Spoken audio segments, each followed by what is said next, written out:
Good morning বন্ধুরা, আমি দেবলিনা। তোমরা সবাই কেমন আছো? আশা করি ভালো আছো, সুস্থ আছো।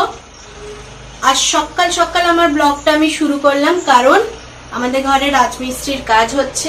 রাজমিস্ত্রি কাকুরা আরেকটু পরেই চলে আসবে, তার আগে সমস্ত কাজ করে নিতে হবে। এমনকি পারলে স্নানটাও করে নিতে হবে, কারণ বাথরুমেই কাজটা হচ্ছে। সেই জন্য ভাবলাম একটু সকাল সকাল তোমাদের সাথে গল্প করে নিই, কারণ এরপরে আর সময়ও পাবো না। আর চারিদিকের এত আওয়াজ, ঠক ঠাক, কিছু কথা বলতেও পারবো না। ওই জন্য সকাল সকাল ভিডিওটা শুরু করলাম। তাহলে চলো তাড়াতাড়ি কাজটা করে নিতে হবে। আজকে আবার আমার বর বলেছে, আগের দিন ভিডিওটা দেখে, যে আমি তোমাদের জ্বালাই, তাহলে আজকে আমি আমার একটা রেসিপি বানিয়ে খাবো। ভাবলাম ঠিক আছে, খাও, তাহলে ওদের সঙ্গেও শেয়ার করো তুমি। বললো ঠিক আছে, করে দেবো। আমি কি বানাতে পারি না? ভাবলাম ঠিক আছে করো, কিন্তু জানি না কতটা কি করতে পারবো, কারণ চারিদিকের আওয়াজ। তাও চেষ্টা করব কি বানাচ্ছে না বানাচ্ছে সবকিছু তোমাদের সাথে শেয়ার করার। তোমরা সাথে থেকো আর এই ভিডিওটা দেখতে থেকো। মোটামুটি কাজ একটু কমপ্লিট, কারণ পুরোটা তো করতে পারবো না, এরপরে বিকেলে আবার করতে হবে। তাই ওপর ওপর যতটা করা যায় করে নিয়েছি, কারণ চলতে ফিরতে আমাদেরকেই হবে, তাহলে একটু তো করতেই হবে। সেই জন্য এরপরে আবার যেতে হবে। বর যতই বলুক যে আমি নিজে বানাবো রেসিপি, আমাকে হেল্প করতে হবে, সেটা আমি জানি। তো এবার দেখি সে কি বানায় বা আমাকে কি করতে হয়, আমিও দেখি, তোমরাও দেখো। চলো। হ্যালো বন্ধুরা, আমি সুমন। তোমরা নিশ্চয়ই আগের ভিডিওগুলোতে দেখেছো, এই লকডাউনের সময় আমার আবদার মেটাতে গিয়ে নাকি সবাই একটু পাগল হয়ে যাচ্ছে। কিন্তু তোমরা একটা কথা বলো তো, যে এই লকডাউনে অফিস যাচ্ছি না, বন্ধু বান্ধবের সঙ্গে দেখাও হয় না, আর টিভি চালালেও ওই করোনায় রোগীর সংখ্যা দিন দিন বাড়ছে, আর করোনায় মৃত্যু হার দিন দিন বাড়ছে। এছাড়া আর কোনো কিছু এন্টারটেনিং কিছু নাই। তাহলে সময়টা কাটবে কি করে? আর সময় কাটানোর জন্য খাবারের চেয়ে ভালো বন্ধু কি কেউ আর আছে? তাই নিজেই একটা উদ্যোগ নিলাম, যে যাতে কাউকে না পাগল করে নিজের রসনা নিজেই তৃপ্তি করা যায়। খুব বেশি কিছু জিনিস বানাতে পারি না, তবে আগে কেক বানিয়েছি।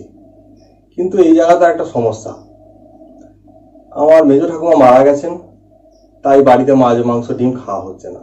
আর তোমরা জানো যে কেক বানাতে গেলে ডিম একটা গুরুত্বপূর্ণ উপাদান, তাই ডিম ছাড়া কেক বানাবো আজকে। আর বাড়ি থেকে দেখলাম ভ্যানিলা এসেন্সটাও নাই, তাই ডিম ছাড়া, ভ্যানিলা এসেন্স ছাড়া একটা ভালো সুন্দর কেক বানানোর একটা পরিকল্পনা নিয়েছি। চলো সেই রেসিপিটা তোমাদের সাথে শেয়ার করব, সাথে থাকো। আমার আজকের কেক বানাতে কি কি উপাদান নিয়েছি সেটা প্রথম আগে তোমাদের দেখিয়ে নিই।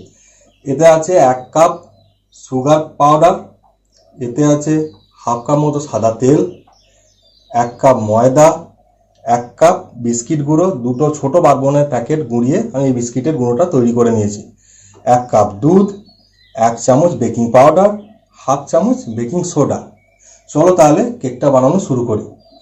প্রথমে এই সুগার পাউডার বা চিনির গুঁড়োটা পাত্রে নিয়ে নেব।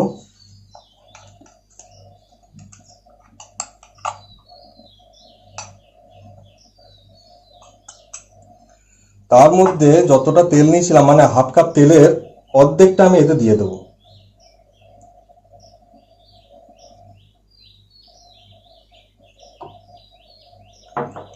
দিয়ে 30%টা ভালো করে মিশিয়ে নেব।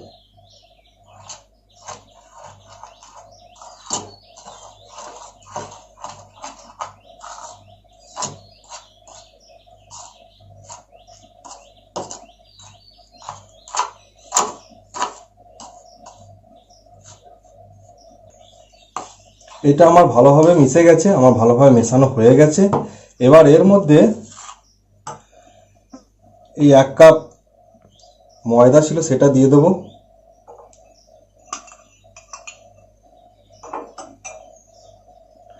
1 কাপ বিস্কিট গুঁড়ো সেটাও দিয়ে দেবো,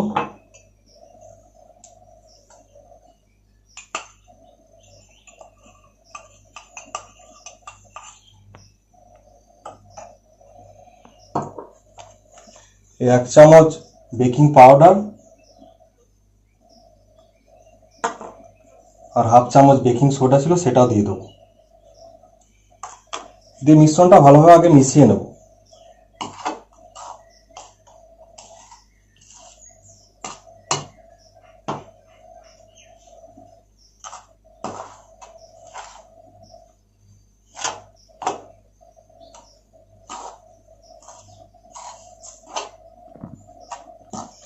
এবার বাকি যে তেলটা ছিল সেটা এর মধ্যে দিয়ে দেব।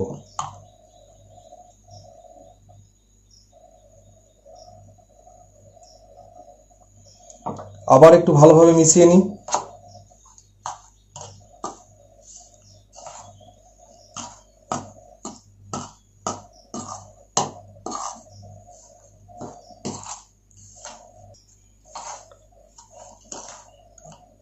এবার আমি এর মধ্যে দুধটা দেব এবং একটা স্মুথ ব্যাটার তৈরি করে নেব।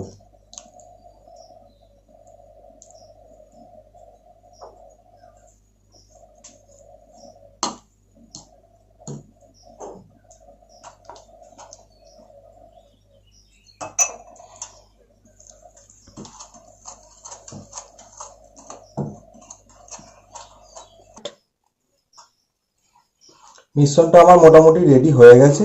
তোমরা ঘনত্বটা দেখে নাও, ঠিক এই ধরনেরই ঘনত্ব রাখতে হবে। এবার আমি একটা পাত্র তৈরি করে রেখেছি, যার মধ্যে একটা তলা কাগজ আর উপরে একটু সাদা তেল দিয়ে গোটা গায়ে পালিশ করে দিয়েছি। এর মধ্যে আমি গোটা প্রিপারেশনটা ঢেলে নেব। এবার আমি এই বাটিটার মধ্যে সমস্ত মিশ্রণটা ঢেলে নেব। আমি ঢেলে নিয়েছি। এবার আস্তে আস্তে এর মধ্যে থেকে যে বাতাস আছে সেটাকে বার করে নেব, একটু সেট করে নেব। প্রেসার কুকারটা গ্যাসে বসিয়ে তার মধ্যে লবণ দিয়ে ওটাকে আমি 10 মিনিট আগে প্রিহিট করতে দিয়ে দিয়েছি।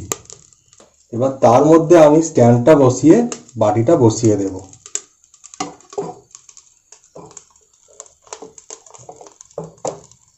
কুকারের ঢাকনির গার্ডার এবং সিটির অংশটা খুলে দিয়ে আমি এটাকে লাগিয়ে দেব।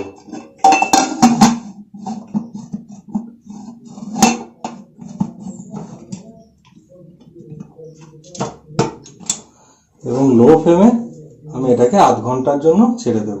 আধ ঘন্টা পর এসে দেখি কেমন হয়েছে কেকটা। 8 ঘন্টা হয়ে গেছে, এবার বের করে নেব। এটা আমার কেকের ফাইনাল লুক।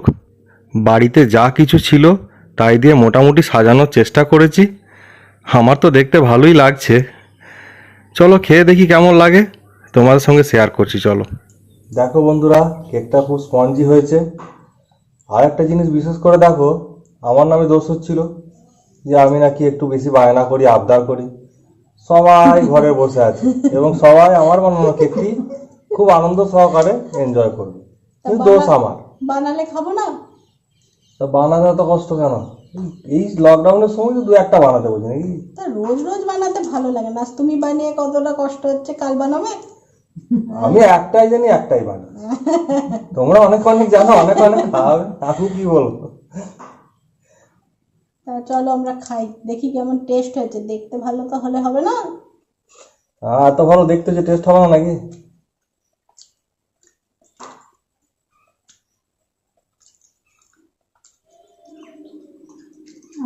ভালোই হয়েছে খেতে, ভালোই হয়েছে, খুব ভালো হয়েছে।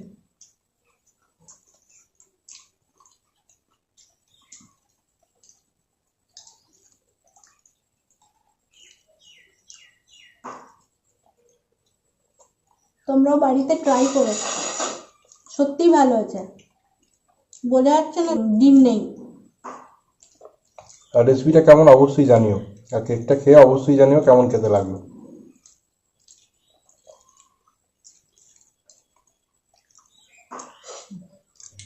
আমাদের কেক টেক খাওয়া কমপ্লিট, খানিক গল্প হলো। সত্যি খুব ভালো হয়েছিল কেকটা।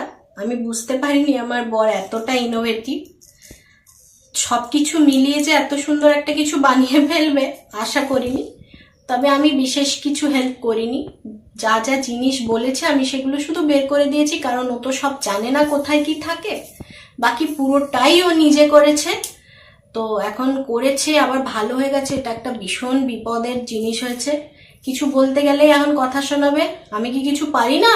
দেখো কত সুন্দর করে নিজের হাতে খাইয়ে দিলাম। কিছু বলা যাবে না, ওই জন্য একটু সতর্ক থাকতে হবে।